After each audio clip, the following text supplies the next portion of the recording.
अस्सलाम वालेकुम students, welcome back to my YouTube channel. मैंने आपको जैसे कि प्रीवियस लेक्चर में एक्सरसाइज 1.2 करवाने से पहले कुछ डेफिनेशन समझाई थी, क्योंकि अगर वो डेफिनेशंस नहीं आएंगी तो आप क्वेश्चन सॉल्व नहीं कर पाएंगे।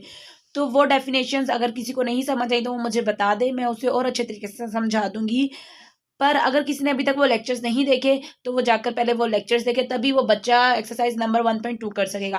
क्वेश्चन 1, 2, 3 मैंने नहीं किए, क्योंकि वो डेफिनेशन जिस बच्चे ने समझ ली है मेरे लेक्चर से वो इजीली सॉल्व कर सकते हैं, और मुझे उम्मीद है कि मैंने इतनी अच्छी तरह समझाई है कि आप लोग वो कर सकती हैं।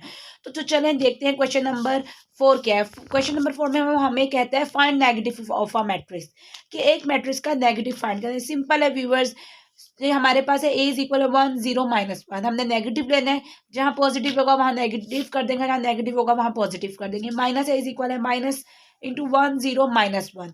देखिए माइनस हमने अपनी स्क्वायर ब्रैकेट के बाहर डाला, ये इंडिकेट करने के लिए कि अब हम इस मैट्रिक्स को नेगेटिव में कन्वर्ट करने लगे। देख रहे हैं आप, नीचे हमारा माइनस ए इज इक्वल है -1, 0, 1, क्योंकि -1 माइनस इंटू -1 ऑलवेज प्लस हो जाता है। ठीक है, और अब वो प्लस साइन डालने की जरूरत ही नहीं होती, क्योंकि वो पता होता है कि यहाँ पे प्लस है। ठीक है, और जीरो के साथ कोई साइन नहीं आता। व्यूवर्स, इस क्वेश्चन के बाकी क्वेश्चंस बहुत ईजी है, वो आप खुद सॉल्व कर सकते हैं। अगर किसी को कोई मसला हो तो वो मुझे कमेंट में बता दे, वो मैं क्वेश्चन सॉल्व करके शेयर कर दूंगी आप लोगों के साथ। चलिए व्यूवर्स, आगे मूव ऑन करते हैं। क्वेश्चन नंबर 5 वो हमें कहते हैं फाइंड द ट्रांसपोज। मैंने ट्रांसपोज की आपको डेफिनेशन समझाई थी, तो मैंने उसमें बताया था कि आपने रो को कॉलम में और कॉलम को रो में चेंज करना है। देख लें, हमारे पास एक मैट्रिक्स है ए इज इक्वल है 0, 1, -2। इसका ट्रांसपोज लेना है। ये 2 मार्क्स का आपको क्वेश्चन आते, तो उसके लिए हम एक स्टेप इस तरह करते हैं, ए ट्रांसपोज इज इक्वल है स्क्वायर ब्रैकेट 0, 1, -2 ट्रांसपोज। ये जो टी है, ये टी आपका इंडिकेट कर रहा होता है कि आप इस मैट्रिक्स का आप ट्रांसपोज लेने लगे हैं। ठीक है व्यूवर्स, ए ट्रांसपोज मैंने ये कॉलम था इसे सिंपल रो में कन्वर्ट किया। ये देखिए 0, 1, -2, एंट्रीज चेंज नहीं करनी, सिर्फ जो कॉलम होगा उसे रो में कन्वर्ट कर दें और जो रो होगी उसे कॉलम में कन्वर्ट कर दें। मैंने एक और क्वेश्चन आपके साथ आपके लिए सॉल्व किया, ये देखिए सी इज इक्वल है 1, 2, 3, 2, -1, 0। सेम वही प्रोसीजर फॉलो किया। सी ट्रांसपोज देखिए यहाँ पे 1, 2, 3 ये रो थी मेरे पास, मैंने इसे कॉलम में, सॉरी ये कॉलम था मेरे पास, मैंने इसे रो में कन्वर्ट किया। वाइस वर्सा, ये मेरे पास कॉलम था, इसे मैंने रो में कन्वर्ट किया। ये आपको नजर आ रहा है।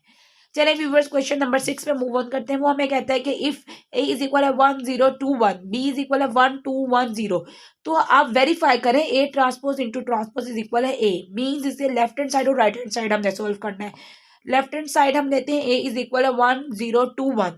अब इसका हम ट्रांसपोज लेंगे तो देखिए 1, 2, 0, 1 हमारे पास आएगा इसका ट्रांसपोज। अब हमने इसका आगे ए ट्रांसपोज का ट्रांसपोज लेना है, ये साबित करने के लिए कि हमारा ही ओरिजिनल मैट्रिक्स बनता है या नहीं।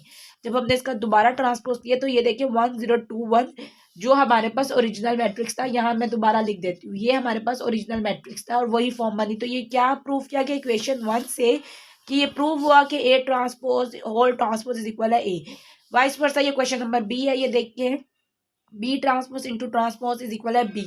बी इज इक्वल है 1, 2, 1, 0। मैंने left hand side is equal right hand side लिखा। ये आपने हमेशा लिखना, ये आपका जो पेपर चेकर होता है उस पर एक अच्छा इंप्रेशन डालता है। वो उसे ये बताता है कि पेपर बच्चे को पता है कि लेफ्ट हैंड साइड कौन सी है, राइट हैंड साइड कौन सी है। तो यहाँ पे आप ये भी लिख लीजिएगा लेफ्ट हैंड साइड के आगे B transpose into whole transpose. ठीक है, बी मैट्रिक्स लिखा, फिर उसका बी ट्रांसपोज लिया, ये जैसे आपके ये सामने है।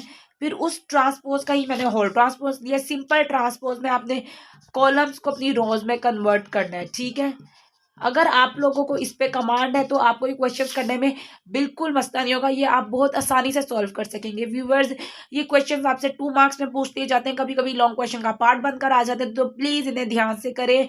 आपको पता होना चाहिए कि चैप्टर 1 से आपके बोर्ड के पेपर में एक लॉन्ग क्वेश्चन लाजमी आता ही आता है। ठीक है, आज के लेक्चर के लिए इतना ही, मिलते हैं नेक्स्ट लेक्चर में इंशाल्लाह। Please subscribe, like and share my channel. Allah Hafiz.